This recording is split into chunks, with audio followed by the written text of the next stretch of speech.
नमस्कार। चाईबासा विधानसभा सीट की गिनती झारखंड मुक्ति मोर्चा के लिए सुरक्षित गढ़ के रूप में मानी जाती है। पिछले 15 वर्षों से इस सीट पर लगातार जेएमएम का कब्जा रहा है। वर्ष 2009 के विधानसभा चुनाव में कांग्रेस के बागुन सुमरोई को पराजित कर पहली बार जेएमएम के दीपक बिरुवा ने जीत हासिल की थी। इसके पश्चात वर्ष 2014 और 2019 में भी दीपक बिरुवा ने बीजेपी प्रत्याशी ज्योति भारमार तुबिड यानी कि जेबी तुबिड को हराकर इस सीट पर कब्जा बनाया रखा था और जीत की हैट्रिक लगाई थी।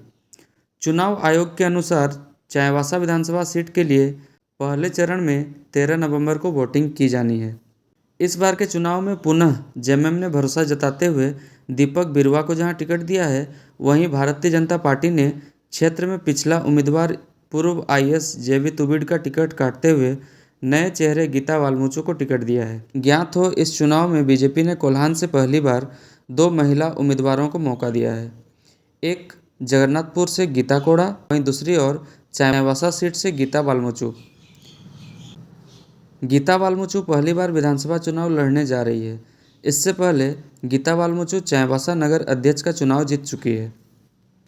सत्तारूढ़ झामुमो मजबूत स्थिति में दिख रही है, लेकिन गीता को उम्मीदवार बनाकर बीजेपी पार्टी ने महिला मतदाताओं को लुभाने का प्रयास किया है, जिनकी संख्या निर्वाचन क्षेत्र में पुरुष मतदाताओं से कहीं ज़्यादा अधिक है।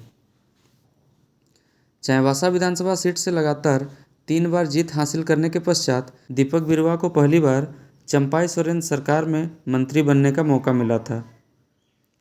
वहीं दूसरी बार हेमंत सोरेन के नेतृत्व में फिर से सरकार बनने के बाद पुनः दीपक बिरुवा को मंत्री बनाया गया है। चाईबासा सीट पर प्रारंभ में झारखंड पार्टी का वर्चस्व रहा, लेकिन बागुन सुमरोई के कांग्रेस में शामिल हो जाने के पश्चात इस क्षेत्र में झारखंड पार्टी का दबदबा खत्म हो गया। बागुन सुमरोई जब तक राजनीति में सक्रिय रहे, राजनीतिक प्रतिद्वंदी उनके सामने टिक नहीं पाते थे, लेकिन बढ़ती उम्र के कारण वर्ष 2009 के उनके सक्रियता कम हो जाने के कारण जेएमएम प्रत्याशी दीपक बिरुवा ने उन्हें पराजित कर दिया। बाद के चुनाव में दीपक बिरुवा को कांग्रेस की जगह बीजेपी से चुनौती मिलनी शुरू हुई, लेकिन लगातार 2 विधानसभा चुनावों में दीपक बिरुवा ने बीजेपी प्रत्याशी को बड़े अंतर से पराजित किया। बात करें लोकसभा चुनाव की, तो इस चुनाव में सिंहभूम क्षेत्र से जेएमएम प्रत्याशी जोबा मांझी को बड़ी जीत मिली थी।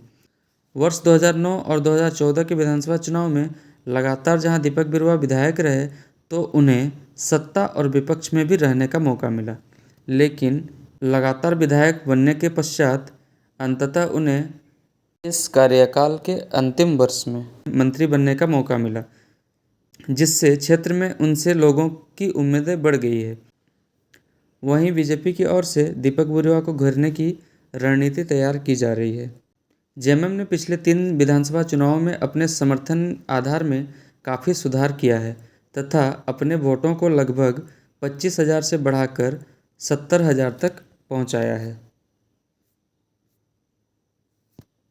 वर्ष 2019 में हुए झारखंड विधानसभा चुनाव में चाईबासा विधानसभा सीट पर झारखंड मुक्ति मोर्चा के दीपक बिरुवा को 69,487 वोट मिले थे, जबकि पूर्व आईपीएस और सेवानिवृत्त गृह सचिव जेबी तुबिड को मात्र 43,326 वोट ही मिले थे। जेबी तुबिड ने वर्ष 2014 और 2019 के विधानसभा चुनावों में दीपक बिरुवा की लोकप्रियता को मात देने और कमल पार्टी को जीत दिलाने की भरपूर कोशिश की, लेकिन परंपरागत जनाधार के कारण झामुमो उम्मीदवार न केवल चुनाव जीते, बल्कि लगातार 3 चुनावों में सबसे अधिक वोट भी हासिल किया। चाईबासा विधानसभा अनुसूचित जनजाति के लिए आरक्षित है। चाईबासा विधानसभा सीट पर कुल 2,27,074 वोटर हैं। इनमें 1,12,293 पुरुष तथा 1,14,779 महिलाएं हैं, जो इस बार मतदान करेंगे। इनके अलावा 2 थर्ड जेंडर वोटर भी इनमें शामिल हैं। आदिवासी बहुल इस विधानसभा क्षेत्र में पुरुष मतदाताओं की तुलना में महिला वोटर्स की संख्या काफ़ी अधिक है। राज्य में विधानसभा चुनाव होने जा रहे हैं, ऐसे में एक अनोखा रिकॉर्ड भी दर्ज होते होते रह गया। बात करें जहां तमिलनाडु के पद्मराजन की, तो उन्होंने जहां अपने जीवन में स्थानीय चुनाव से लेकर राष्ट्रपति तक की चुनाव में लगभग 238 बार चुनाव लड़ा है और लगातार उन्हें हार का सामना करना पड़ा है, जो कि एक वर्ल्ड रिकॉर्ड भी है। वहीं चाईबासा के भी एक शख्स के नाम एक अनोखा रिकॉर्ड दर्ज है। चाईबासा विधानसभा क्षेत्र से 21वीं बार चुनावी मैदान में उतरने वाले 77 वर्षीय मेवालाल होनागा का नामांकन इस बार रद्द कर दिया गया है। इस संबंध में मेवालाल ने कहा कि उन्होंने रिकॉर्ड 21वीं बार चुनावी मैदान में उतरने के लिए नामांकन प्रपत्र भरा था, लेकिन नामांकन प्रपत्र की संविदा के दौरान एक पेपर नहीं भरने का हवाला देकर उनका नाम हटा दिया गया। इस बार के चुनाव में देखना यह दिलचस्प होगा कि परंपरागत जन आधार इस बार भी अपने पुराने नेता के पक्ष में वोट करती है या बदलाव की चाह में नए चेहरे को चुनती है। बात करें अब तक के इतिहास की, तो वर्ष 1951 में इस क्षेत्र से सिदिउ हेम्ब्रोम ने झापा से चुनाव जीता था।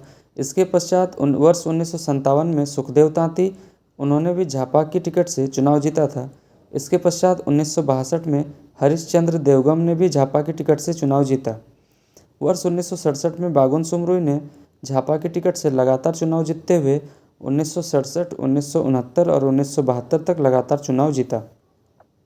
इसके पश्चात 1977 में मुक्ति रानी सुमरुई ने जनता पार्टी से, इसके पश्चात उन्होंने पुनः 1980 में चुनाव जीता, परंतु इस बार वे कांग्रेस के टिकट से चुनाव लड़े थे।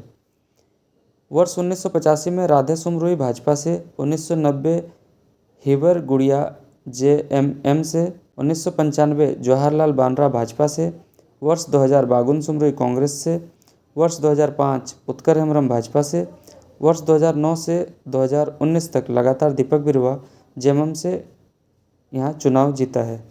आशा है आप लोगों को आज का यह वीडियो पसंद आया होगा। अपने विचार तथा सुझाव हमें कमेंट बॉक्स के माध्यम से ज़रूर साझा करें। धन्यवाद।